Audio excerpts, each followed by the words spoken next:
Video शुरू करने से पहले जल्दी से सब्सक्राइब कर ले मधुरिमा को, ताकि हमारी आने वाली वीडियोस आप तक जल्द से जल्द पहुंच सके। नमस्कार दोस्तों, स्वागत है आप सभी का एक बार फिर से। दोस्तों सच्ची श्रद्धा से कमेंट्स में जरूर लिखे जय माता दी।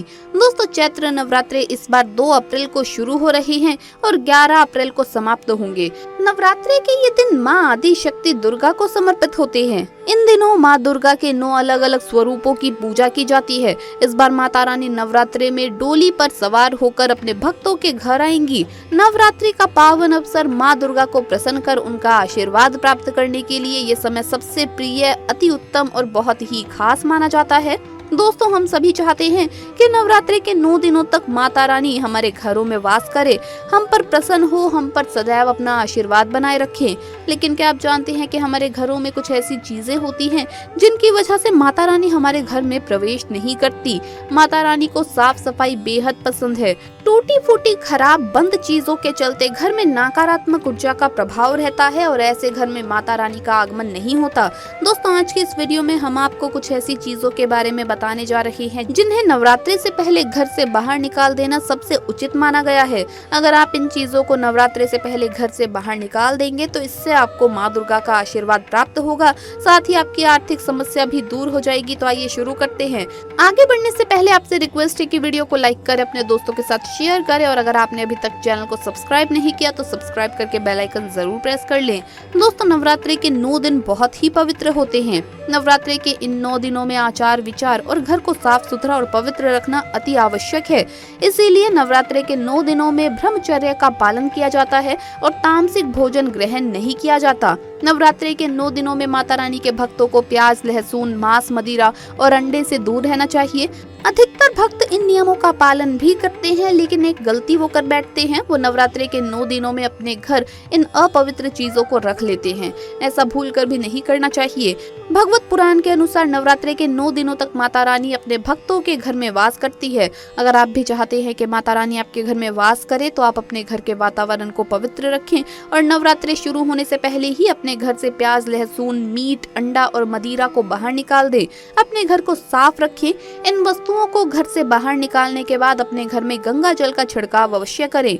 भगवत गीता में भगवान श्री कृष्ण कहते हैं, बगैर गंगा जल छिड़के कोई भी मंगल कार्य सफल नहीं माना जाता। गंगा जल का छिड़काव स्वयं भगवत गीता में श्री कृष्ण ने बताया था। या फिर आप गोमूत्र का भी अपने घर में छिड़काव कर सकते हैं। बस थोड़ा सा पानी में डाल ले और पानी का छिड़काव करें। इससे आपके घर का वातावरण पवित्र हो जाएगा। घर में मौजूद नकारात्मक ऊर्जा भी नष्ट हो जाएगी और जिस घर में वातावरण पवित्र होता है और नकारात्मक ऊर्जा नहीं होती, वहाँ माता रानी का सदैव वास होता है। नवरात्रि से पहले आप अपने पूरे घर की अच्छी तरह से साफ सफाई कर ले। घर में जो भी फालतू सामान है, फटे पुराने कपड़े, उन्हें बाहर निकाल दे। घर में बेकार पड़ा सामान नकारात्मक ऊर्जा लाता है, इसीलिए गंदगी बिल्कुल भी ना करें। धूप दीप जलाकर वातावरण को स्वच्छ करें। दोस्तों माता के आगमन के लिए घर का दरवाजा जरूर सजाना चाहिए। इससे माता आकर्षित होती है और घर के द्वार में प्रवेश करती है।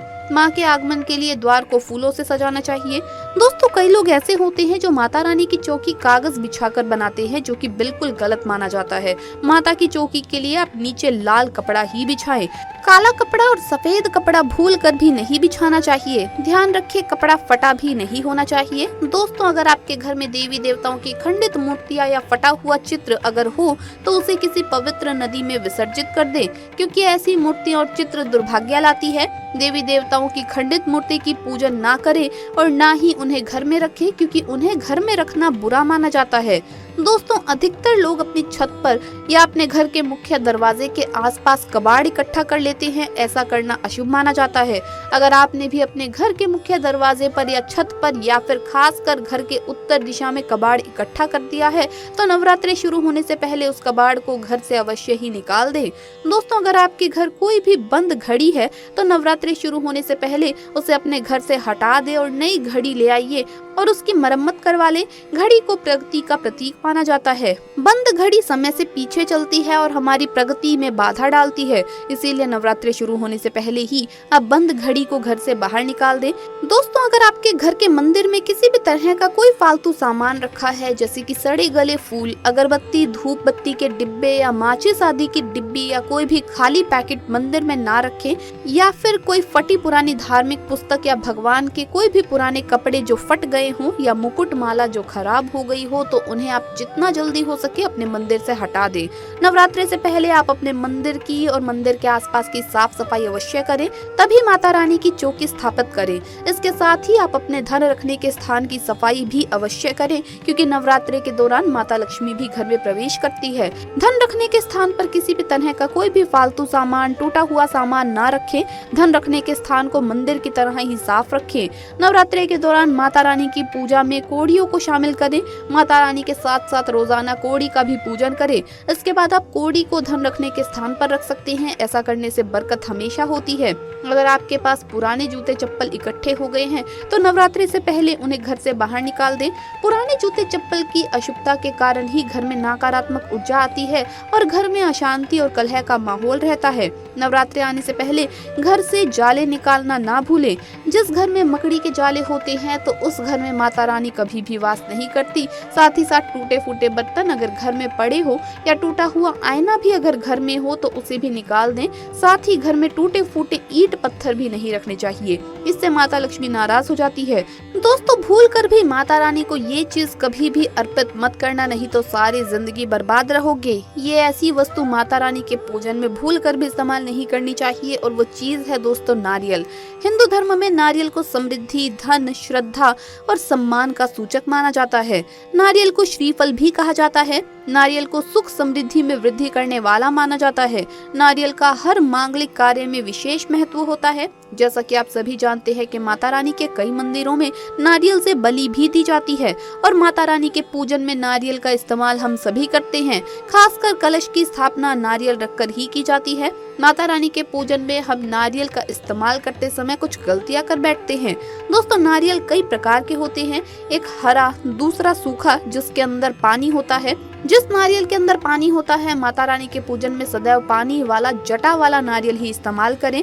नारियल का पूर्ण होना जरूरी है, यानी नारियल चटका हुआ या टूटा हुआ नहीं होना चाहिए, क्योंकि साबुत नारियल ही पूर्ण और पवित्रता का प्रतीक होता है। साबुत नारियल ही सुख समृद्धि का प्रतीक है। साबुत नारियल को ही श्रीफल यानी कि माता लक्ष्मी का फल कहा जाता है। नवरात्रि में माता रानी के कलश की स्थापना करते समय जटा वाला यानी पानी वाला नारियल ही कलश पर स्थापित करना चाहिए। साथ ही ये ध्यान रखना चाहिए कि नारियल को सदैव कलश के ऊपर लेटाकर रखना चाहिए। घट स्थापना करते समय कभी भी नारियल को खड़ा करके नहीं रखना चाहिए। नारियल को सदैव लेटाकर कलश के ऊपर रखा जाता है। साथ ही नारियल को स्थापित करने से पहले आप नारियल को लाल कपड़े में लपेट लें और उस पर फिर लाल चुनरी ओढ़ाकर आप नारियल को कलश के ऊपर स्थापित करें। शास्त्रों के अनुसार कलश के ऊपर जब सही तरीके से नारियल रखा जाता है तभी व्रत और पूजन का पुण्य फल प्राप्त होता है। ये भी ध्यान रखें कि महिलाएं माता रानी को नारियल अर्पित कर सकती हैं, लेकिन कभी भी माता रानी के सामने नारियल को भूल कर भी ना तोड़े, क्योंकि नारियल बीज रूप होता है और स्त्रियां बीज रूप से ही शिशु को जन्म देती है। इसीलिए कभी भी महिलाओं को नारियल नहीं तोड़ना चाहिए। तो दोस्तों, आपको ये वीडियो कैसा लगा हमें कमेंट्स में जरूर बताएं। इस वीडियो को लाइक करें, अपने दोस्तों के साथ शेयर करें और हमें सब्सक्राइब करना न भूलें। जल्द मुलाकात होगी अगली वीडियो में। जय माता दी। दोस्तों, आप सभी को नवरात्रि की बहुत बहुत शुभकामनाएं।